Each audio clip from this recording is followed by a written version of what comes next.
How's that? Got about 30 seconds. Cool.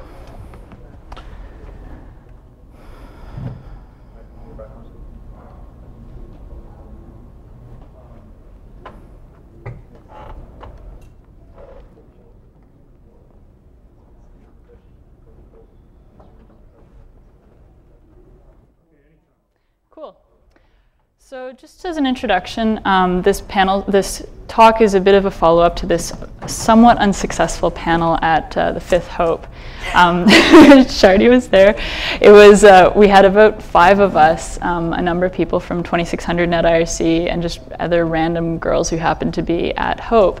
And we basically had this hour-long bitch session about bad experiences that the different members of the panel had had as members of the information security community, as members of the hacker community, or in computer science. And it was really cathartic for all of those of us who were involved, but it wasn't very productive. And so what I want to try and do today is offer some concrete strategies that we can use going forward as a community to encourage the participation of women in the open source and hacker communities, rather than just like whine about how stuff sucks, because that tends to not be so productive. So the first thing I want to address is why you should care. Why you should care about the fact that sitting in this audience, there are almost no women. Sitting in the audiences at all of these talks, there have been very few women. This is a problem on two fronts, in my opinion. The first reason that you should care is about the community. And the second reason that you should care relates to people outside the community. As a community, we're missing out on the participation of perhaps the next Linus, or even Kevin Mitnick, who may be not participating because she feels maligned and not able to participate as a member of the community.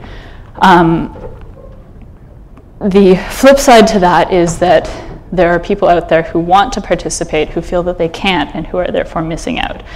As a community, we're missing out, and other people are missing out on our community.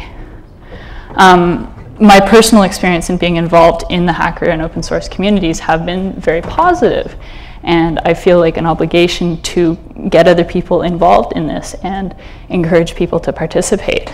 So I think that we need to consider the possibility that we're not being true to the ideal of judging people based on their contributions, of being a true meritocracy, if for whatever reason there are no women almost that come to these conferences that participate in the community.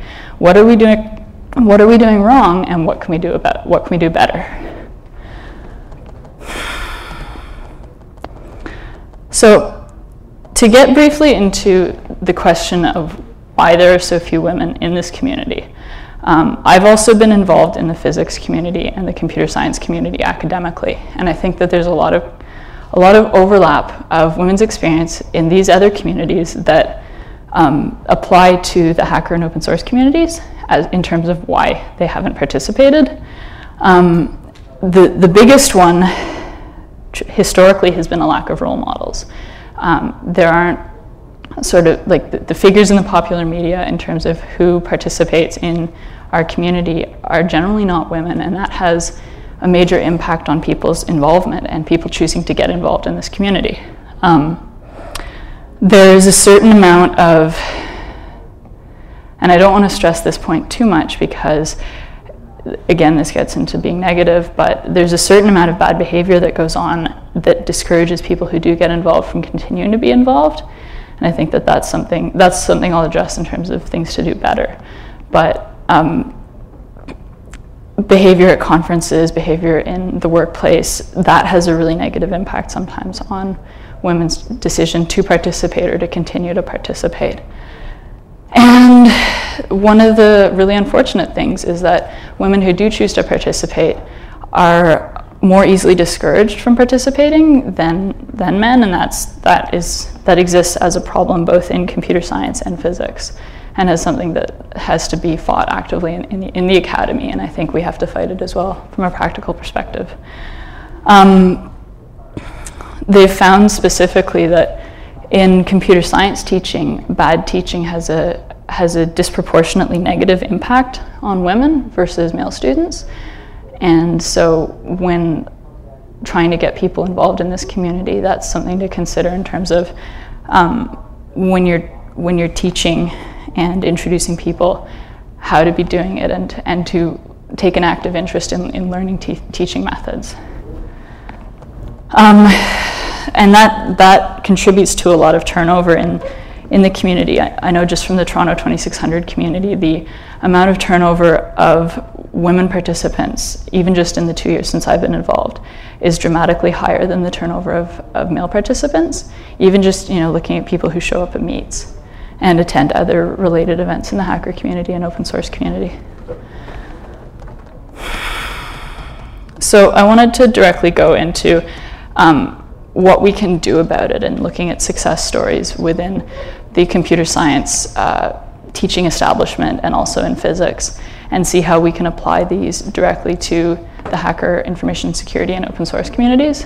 And there's a couple of things that have worked actually really well within. Can you maybe turn that down a little? Thanks. There's a couple of things that have worked really well within the computer science teaching community. There was a study that was done at Carnegie Mellon University between, I think, 1998 and 2003, and it was published in a book called Unlocking the Clubhouse: Gender in Computing. And in those 5 years, they were able to bring enrollment of women from 7% to 42%, and also increase the rate of completion of the program from 20% at the start to 80%, which was the same rate of completion as male students. And they did that by doing a couple of very specific things that encouraged women to start the program in the first place, but also to stick with the program through the 4 years that it takes to get an undergraduate degree. And the Carnegie Mellon model has been applied successfully at other computer science teaching faculties around the world since then. The really specific things that they did in terms of getting people involved were like getting people getting people to consider going into computer science as a major, and which apply sort of generally to getting women involved in technology, is very specific forms of encouragement and mentoring. It was found through this Carnegie Mellon study that women tend to not be into technology for technology's sake, but rather look to direct practical applications of technology.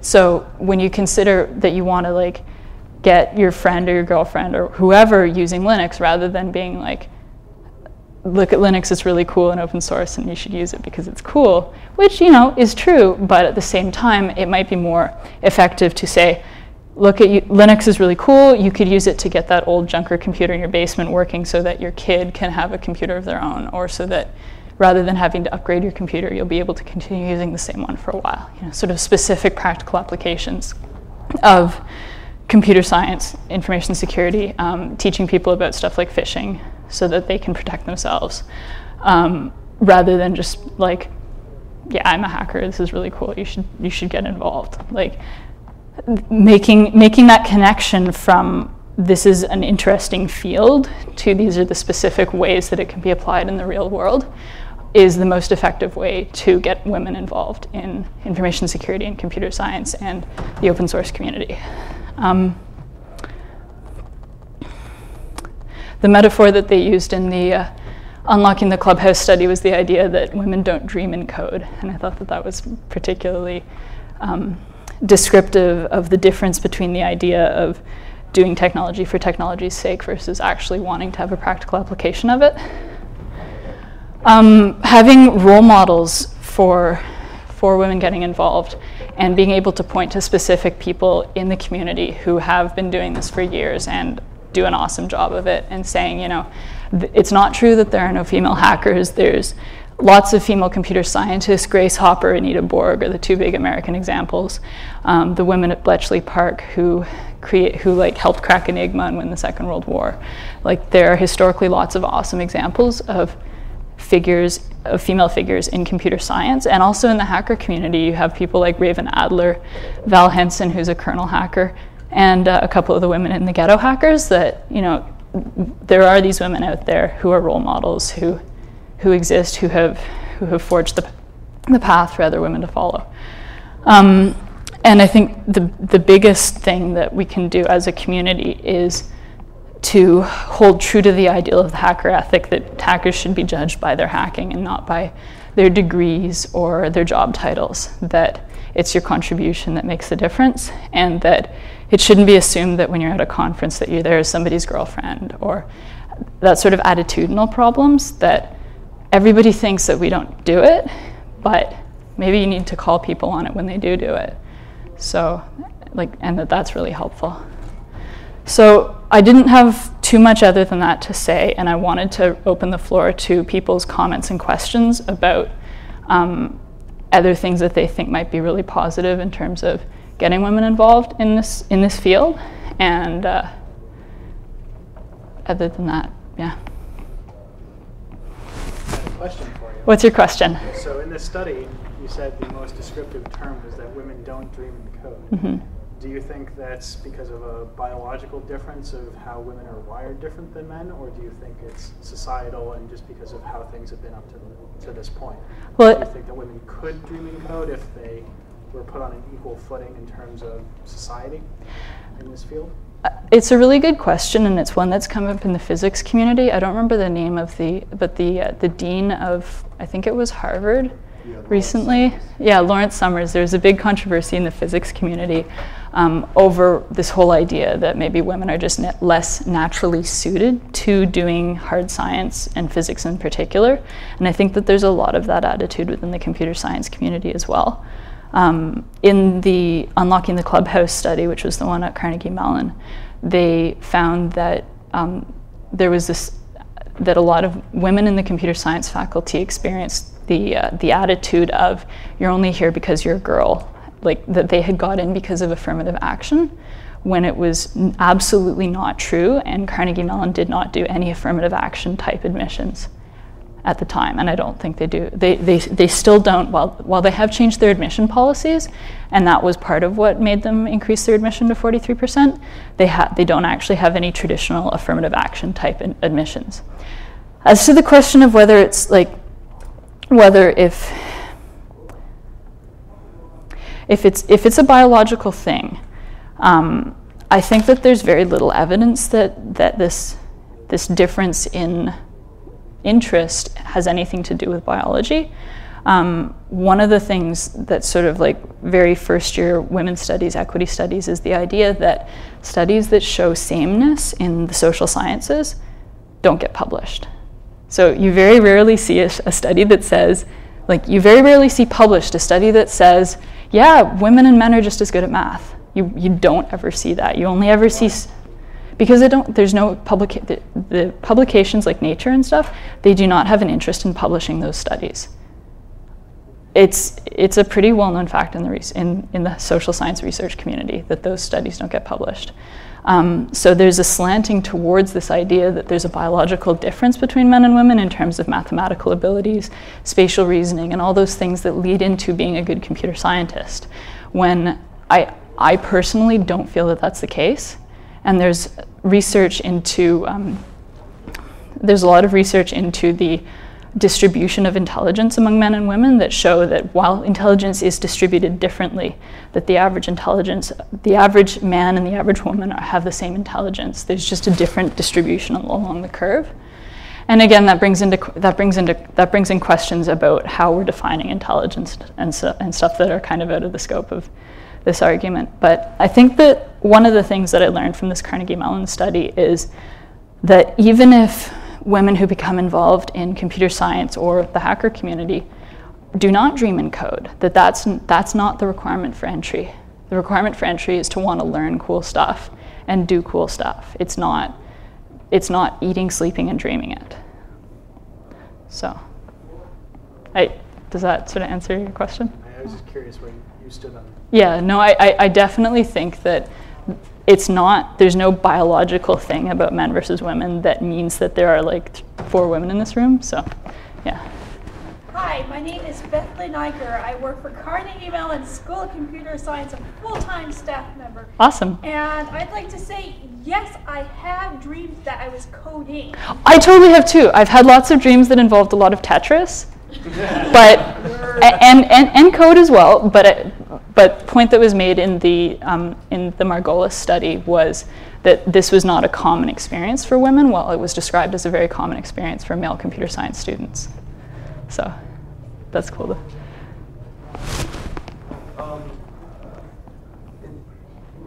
Just now you mentioned differences. You alluded to gender differences, and more specifically, where it seemed you were indicating that, at least based on the study, that men look at technology as an end in of itself, whereas women look at technology as sort of a means to an end? Yeah, that was what was found. Okay, if that difference isn't biological, and I think I agree that it isn't, do you have any idea how that would get socialized? I think it has to do a lot with the nurturing socialization that women go through, as opposed to the sort of the technical socialization that men go through. I hate to always rely on the Carnegie Mellon study, but it is a really awesome study, and I would heavily suggest that anybody interested in this idea read up on it. It's actually a really good read, the book that was published out of the study. But one of the things that they talked about was the idea of the computer in the boys' room. And even in my personal experience growing up, I did not have a computer in my room. I only got my own computer when I left for university. Whereas, and even within my family, as my little brother has grown up, he's got his own computer now. And I don't mean that like my parents are sexist or anything, but this is a fairly common experience for people, for young men and young women. I think that that's going to be less true going forward, as I don't know. I think people in the States use AIM, like kids in the States use AIM, whereas in Canada, like basically everybody under 15 is on MSN, like as soon as they get home from school, and a lot of kids have their own computers from a fairly low socioeconomic strata up, and it is being used increasingly as a social tool by kids of both genders, and I think that that's actually going to have a really positive impact going forward in terms of the involvement of men of women in computer science as a field. So, does that answer your question, I think? There was a 2001 conference at Carnegie Mellon called Girls, Women in Technology, and the point was asserted that there aren't enough cool games for young girls, and that might have something to do with the problem. I think that that's very true, and I mean, if you think of what the games that have been produced traditionally for girls have been, there was a lot of like pet simulators, and there were like Barbie games, and Purple Moon? Yeah, like, and they all kind of sucked. Whereas like, even me growing up, one of the things that got me a lot into computers was like the old LucasArts adventure games. These are games that are not like first-person shooters. I don't really like first-person shooters. Once in a while I like to go out and like shoot lots of people on a computer, but most of the time I want to play something with a really good storyline. And I think that the decline in the adventure game industry, somebody should do a study and see if the decline in the adventure game industry has any correlation to the decline in women in computer science, because there actually has been a decline, and that's one of the overall, in the 90s and 2000s, there has been a decline in women. Since I think 1988 was the peak of women's enrollment in computer science in the States. And it's been downhill since then, other than at Carnegie Mellon. So. Yeah, well, sorry. Making the assumption that it's not, and there's no biological basis. So we'll let, using me as an example, when I was 6 years old, my father, brought home a computer, put it in the living room, and, I said, oh, hey, teach me how to program. So, I practically taught myself how to program on it. Now, my sister, that was the year she was born. So, she grew up having, the computer in the living room, but she never showed any interest in it. So, I'm a programmer. My brother's job is, he programs for a living, and, my sister's never shown any interest in it except, email. Yeah. So, do you think that there are differences in how my brother and I were parented versus my sister, or just dumb luck, or I think that it's a little bit of luck. It's a little bit of it's a lot of parenting, and it's a lot of more general socialization. There's been a lot of research into the way that gender roles for like career gender roles in the media impacts kids and imprinting on kids as to what kind of roles they're going to choose for themselves to go into to study in school and to go into as a career. And there's no one thing, even if it was partly biological. There's all these different factors that come into play in terms of career choices and choices of interest. So, actually, sort of as a follow-up to that, one of the things that I found the most interesting out of this Carnegie Mellon study was the idea that interest is deeply tied to confidence in a subject, and the chapter on it was actually called The Nexus of Confidence and Interest, and the idea that as you become more confident in a particular discipline, a particular area of study, you become more interested in it, which I think is pretty obvious to anybody, that you're good at something, so you're going to become more interested in it. But the flip side of that is things that break your confidence in a subject make you lose interest in it, which seems kind of counterintuitive. Why would my not feeling good about coding make me think that I'm not interested in it? But if I'm feeling like I'm really struggling, I can't get Linux installed on my laptop, nothing's working, well, maybe it's just not the right thing for me to be doing. Maybe I should, go back to Windows and give up on the whole open source thing. There's this really deeply tied association between confidence and interest, and because of things like poor teaching negatively affecting women more than men, and therefore destroying their confidence, they have a much higher tendency to then become disinterested, which is really just not confident. So I also help run a Linux users group, and I see, particularly at InstallFest, what will happen is a woman will come in with her laptop or her desktop, and all of a sudden there's a swarm of guys who want to jump in there and be the hero. I'll help you. Yeah, and take the keyboard away. And I think that's the big key for teaching. Well, it's the key for teaching anybody about computer stuff is to not be in the driver's seat. I don't know how many of you are familiar with the agile programming philosophy, but one of the things heavily involved in that is the idea of pair programming. And in pair programming, generally speaking, the person who is less experienced is supposed to be driving, i.e. at the keyboard. And I think that applies equally well for stuff like InstallFest, any sort of computer science teaching. It's really, really hard to learn looking over somebody's shoulder. And I don't know if any of you have ever had the experience of trying to learn by looking over somebody's shoulder, but it's intensely frustrating. So that's a really good point. What about like the junior high school level? What kind of changes can be made there to encourage women to get in more technical fields? Well, they found that a number of studies have been done into not secondary, but so primary teaching methodologies and the impact on career choices and educational choices for women. And even they found that even teachers who think that they're really good about gender in the classroom, when they actually study the numbers of times that they call on male students versus calling on female students, there'll be like this really dramatic disproportion, like this really dramatic skew towards male students, in particular in science and math and computer science classrooms. And so having a real consciousness of how often you're calling on students of different genders, even if there's, the really enthusiastic couple of guys that sit in the front row and ask lots of questions, and sometimes you need to consciously call on the people who are less maybe kind of meek in the background and say, I might know this answer, but I'm not going to be really confident about it, and encouraging confidence through mentoring and through active questioning.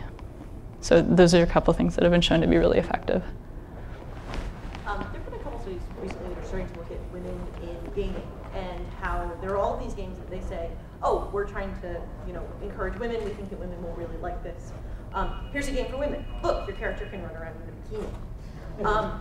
And I was wondering if you see that sort of happening a little bit more broadly. We're really trying to do this for you. We have absolutely no idea.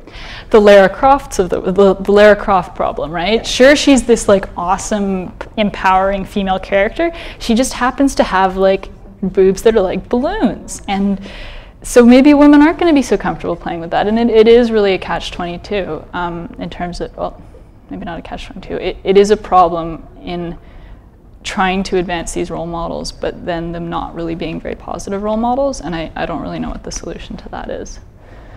Other than, you know, keep trying kind of thing. I guess that's all we can really hope for. Yeah. Have you found commonalities with yourself and other women in the computing field that have helped all of you, you know, get through the impediments for being involved in that?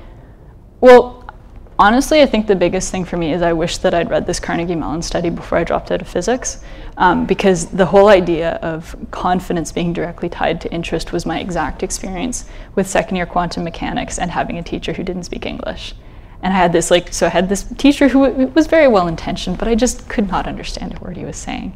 And not having the confidence to go out and ask people for a lot of help on stuff that I wasn't getting. And there were just all of these different factors, which were like the classical factors of women dropping out of technical fields.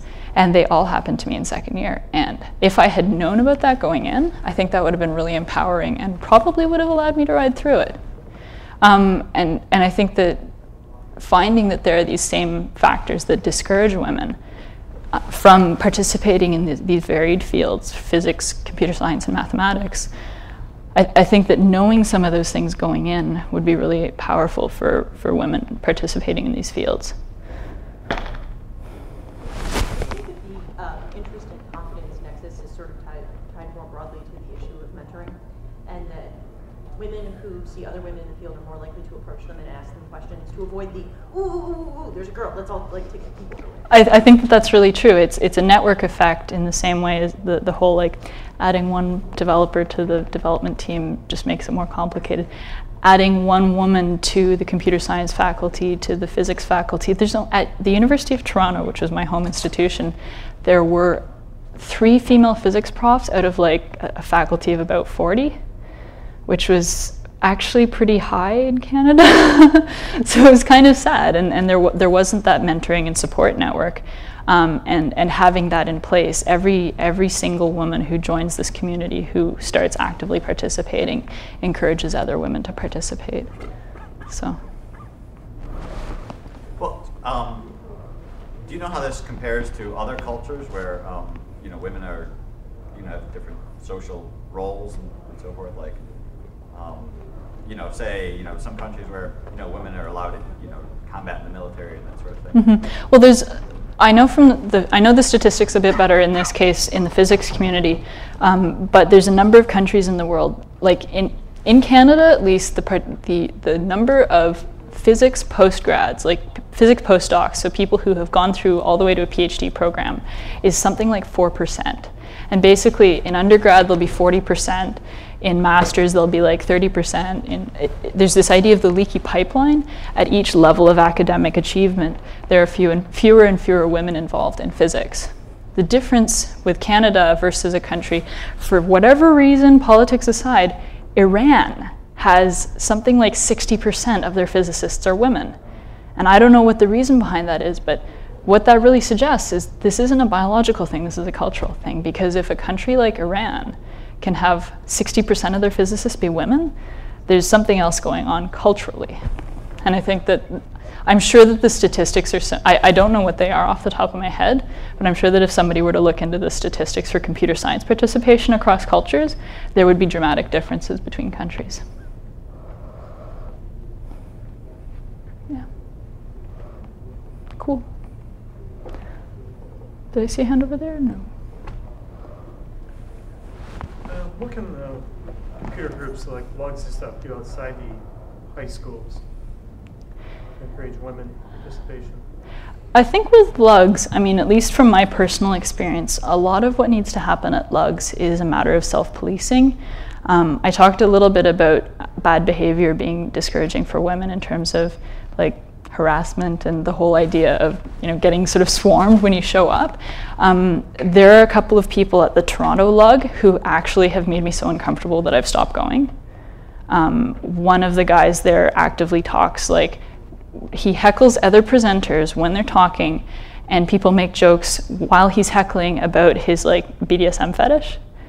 And it's funny, and like I kind of brush it off, but that makes a lot of people actively uncomfortable. And so I think that that's the big key for lugs, is policing that, like self-policing that kind of bad behavior. Maybe tapping that guy on the shoulder and saying, I think your jokes are making people a little bit uncomfortable. Can you maybe not do that? So that, like, it sucks to have to come out and say, like, tell people to not be assholes, but that's a lot of what has to happen at lugs. So there's a specific FAQ on the web for how to attract women to your Linux users group. So I suggest that you check it out. Yeah. It's exactly what you're saying, that you need to self-police. It's not just the girls who need to speak up, it's the guys who need to speak up and say, you know what, this is exactly why we're not getting women to come in here, because you want to sit up there and spout out cuss words and be a rude person to not just women, but to everybody, and it's just annoying. Yeah, and there's like at my lug in Toronto, there's a couple of people who will consistently heckle speakers in a very aggressive way. And they're just joking around, but it makes it that much harder to go up there and be a speaker. And I think we do it too in the information security community at the hacker cons, and and like it's really awesome that somebody like Shardy has the confidence to come up to go up on stage and have his friends in the front row drinking and like heckling him, and that's totally awesome. But that does make it really hard for somebody else to come up and talk if they don't have that community network of support. And it's really hard, because I want to find a balance between saying, no, you shouldn't do that, and here's how to do that in a way that doesn't discourage people from participating. Because that is, like, the drunken rowdiness is part of this culture. It is part of this community. It's part of the fun. And how do you find a balance between continuing that because it's fun and making it not hostile? So. Well, doesn't this drunken rowdiness essentially make it sort of like an old boys club, which, sort of just self-perpetuates, and, the drunk rowdy boys can join the club, and, the girls just can't or wouldn't feel like or it. have to be drunk and rowdy too to get into the club. And some people can handle that, and some people can't. And that's a question that I thought a lot about going into this talk, and was not really sort of able to come up with any conclusions other than call people on really egregious behavior and self-police. I think that has a lot less to do with male or female, but just your own self-confidence. Being somebody who's been up there both as the person getting heckled and the heckler, I think it has a lot more to do with self-confidence than gender, which directly relates back to what you said before about interest versus confidence. So it might not directly be a problem, but indirectly. It's a problem it's only a problem because we already have this existing problem of a lack of confident women hackers. Like, that's how it becomes a problem. It's not a problem in and of itself, I don't think. It seems like there's like 3 stages going on here, and each one, I'm not sure how any of us in this room could solve the problems. You've got the early childhood where you've got parents and teachers telling girls they can't do this technical stuff. And it's not even necessarily being directly told that you can't do it. It's just not encouraged. Right. Yeah. And then you have the lack of role models, which, of course, you're not going to have the role models unless you have people ahead of you. And then finally you have the people misbehaving, and wow, a girl, what are we going to do? And the best way to solve that is to get more women into the culture. Definitely.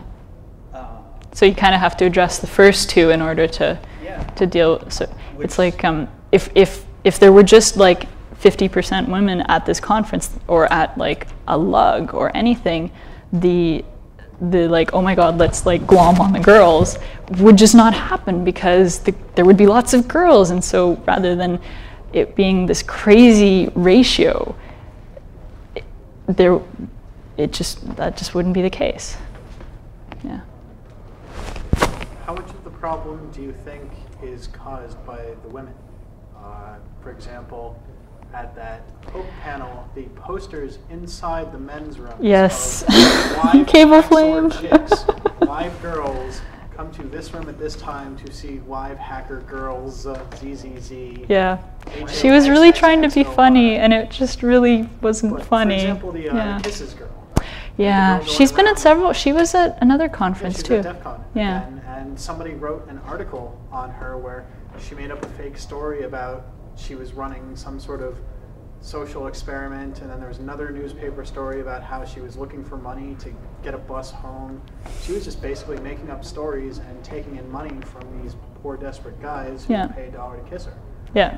How much? It was really sad. It was, and it made me angry when I saw it. Because one of the smartest people in this field that I know is female, and she was just ripshit. So how much of the problem do you think is caused by women's actions as opposed to the glom on, hey look, it's a cute girl, let's take the keyboard away? Yeah, I think that's another question of self-policing that has to be addressed, and that I know I personally haven't been very good about addressing that, even confronting Cable Flame about the posters in the bathroom. That as women already involved in this community, we have to be holding each other up to not to good behavior, but to encouraging each other and to encouraging other women to become involved. And it becomes hard to self-police when it is such a minority situation that, as it is right now. Like, I think that's why it has been traditionally hard to self-police in that respect. But I think it is something that people, specifically women already involved in the community, have to be conscious of. Do you think there's a taboo against taking the girl who's saying, oh, look at me, I'm poor and defenseless and I don't know anything, do my stuff for me just to get attention? Is there a taboo against calling people on that? Oh, okay. Because of the thought that any attention is good attention, even if we don't agree with her tactics, it's still getting a foot in the door. Do you think that that's one of the reasons for the taboo against saying? I think that that's definitely one of the reasons. The whole idea of not wanting to discourage even that kind of lame, I'm showing up to sell kisses participation, seeing it as still participation, even if it's not positive participation, and being able to call people on the fact that it's not positive. So. I'd actually like to respond to what he was just asking about with the anecdote about the girl who's making up all the stories, and say, what about the guys who do stuff like that? The guy who does all the heckling in Toronto. There's a lot more of them, but it's something you're going to experience as part of human nature. And in a situation where they're such the minority, people who might want attention or might want to abuse that attention are going to find it a very easy place to find it. Well, the problem is, though, if you have just statistically less women, if you have one woman for every 10 guys, the woman that stands out doing that sort of bullshit story is going to be a lot more noticeable just because she stands out, just because of the numbers. So it's potentially more damaging. It's not worse, but it's just, Oh, I agree. I was just self-policing is really important for men and women. Like, yeah. I was just suggesting it's important not to cite that as a possible cause for the shortfall of participation of women as a whole, because there's one or two who say, hey, attention. Okay. I'm just saying that it's, from what I've seen, it's something that most women I've talked to know exist, but don't want to approach because of, it's a lose-lose situation. Whereas other women I know, that makes them 10 times more angry than the guy that's being a misogynist asshole. The woman that is encouraging them to be like that. So I was just wondering. Yeah. Well, it's especially hurtful when somebody is doing something like that because of. It's gonna be worse when it comes from within. Yeah, exactly. I think that the girl doing the kissing booth at Hope and at DEF CON was more hurtful to the women who actually managed to come out and participate. All 20 of us at Hope, and I don't know how many women show up at DEF CON, but I've been to hacker conferences that had under 1% participation, and that's just really sad. And open source conferences, AstraCon, the Asterisk conference in October, there were 5 women of 600 attendees. That's not even 1%. There's something wrong there. But I think that sort of the relative kissing booth phenomenon will decrease and it will improve as you have more women these conferences and at these events. Mm-hmm. Because once you have a whole bunch of women, or a whole Of any group, it's much harder to single out one and say, oh, look, they are now representative of this very small group. Yeah. So if you have 10 women and one of them is acting like an idiot, and you have 500 men and 10 of them are behaving badly, it's much easier to hold the one up as the example. So I think that the ultimate solution then becomes encouraging to more women to move into the field. That's back to the bootstrapping part. Mm-hmm. Hi, since we're obviously not going to solve this problem overnight, temporarily as a workaround, do you think it's a good idea from the mentors to say, look, these are the types of idiots you're going to encounter, Yeah. and don't let it break your spirit? And I actively do that in encouraging women to participate in lugs in different, there's so many user groups in Toronto, it's kind of ridiculous, but like I personally go to like 5 different ones and will often talk specifically to the other women who show up and sort of like, oh, you're planning on going to T-Lug. You should totally go, but don't give this guy your phone number. Like really, really don't. He's really, really annoying. Because if she didn't know that she shouldn't give creepy stalker guy her phone number, she would get creepy stalker guy would probably stalk her, and then she would not go back to T-Lug. And so sort of like that kind of active, not really, yeah, I guess it's kind of warning people, but warning people as to the pitfalls of their participation. It sucks that we have to do that, but it is a good first step. So, but I think that sort of like, and the conversation here has really reinforced for me that a lot of what we have to be doing is self-policing in terms of calling people on being assholes when it has when you can see that it has a specific negative impact on people, and the lugs are a really good example of that. So, yeah.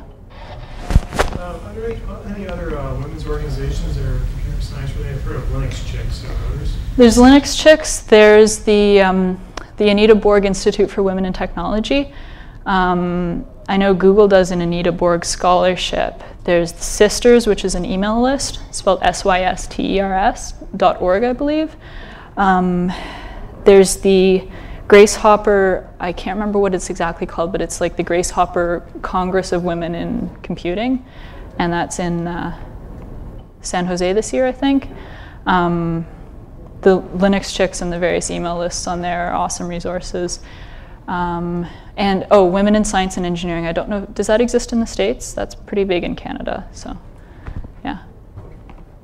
And and the various like institutional bodies, I know the Association for Computing Machinery has a committee on the status of women. I don't know if it's called the Committee on the Status of Women, but they have a women's special interest group, as do most of the international physics associations, and like the country-specific physics associations and the International Union of Applied and Theoretical Physics.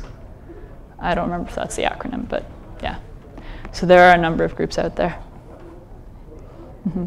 And if you do a Google search for unlocking the clubhouse, you'll find the homepage for that Carnegie Mellon study. And there's also a book that came out of it that I've even got here.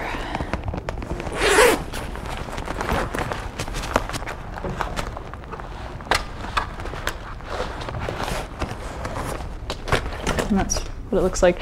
Another group that I thought of is, they're called the Gender Changers. They do summer camps and like weekend outings that are like basically hacking workshops, where they do hardware hacking, Linux install fest, that kind of thing. They're mostly based in Europe though, and Canada. Mm-hmm. So I don't know if there's any other questions or comments. Yes, there are. Okay. Well, I have a number of hacker friends who have just had kids, and they're mostly daughters. Yeah. So, would you have any advice that I could relay to them? How to raise hacker daughters? Give them a really old computer and like lots of Linux ISOs, and generally like encouragement is the really big thing. Talking about role models is a really important thing, whether it's like hacker role models or just generally computer and science role models, like computer science and physics and all that kind of stuff. Role models about that. There's, I think those are the big ones. And like acting as a mentor for your kids, or even finding like an external mentor who like if they do show, and this is, you know, this is only if they do show an interest, because maybe they are really into music or something not computer related, but giving them all of the options is really the key. So. Also, you asked about that. What you can tell them what to do, and I don't know if this is worthwhile or not, but I love taking things apart when I was a little kid. I mean, I'm sure all of you did. So, as a dad, I can see it being second nature to go, oh, here you go, son, take this apart, you'll have fun, it's busted, knock yourself up. And not doing that with your daughter. And just the fact that it doesn't occur to you that she might want to take it apart too. Let her mash the hell out of it. To the point that like I always got in trouble for taking apart stuff when I was a kid. And like, what's going to be more discouraging in getting involved in computer science and science in general than getting actively discouraged when you show an interest in technical things? Like I think that's really the key, is to just be encouraging. If there's any way as a society to change attitudes like that, rather than like one by one, parent by parent. I think that where a lot of success has happened as like in the larger scale has been in the education system. One of the things that they did at Carnegie Mellon that was like really intensely cool was when advanced placement computer science switched from Pascal to C++, they had like a summer camp for high school teachers to learn C++ and gender issues in computing. So they had all these high school teachers from across the states come to CMU to learn about, you know, sort of they got them in with the C++ and then they taught them about gender and computing. And subsequent to that, they had a dramatic increase in enrollment in computer science at Carnegie Mellon, again from 7 to 42%. Could that just be because the women prefer C++ to Pascal? Possibly, although I don't know why anybody would prefer C++. But yeah, it's a good question. But I think that where there has been a lot of success institutionally has been in higher education. As for what other sort of large social ways of changing this, I'm kind of lost on that one. I honestly don't know, and I lean towards the idea that there aren't, that this has to be a grassroots thing. So. I think media would have a critical role in like advancing your notion of that you put out there. Mm-hmm. You know, a lot of the times like people don't like to write about stuff that targets certain areas like that. So. Well, yeah, and I mean, how well published was this Carnegie Mellon study in the popular media?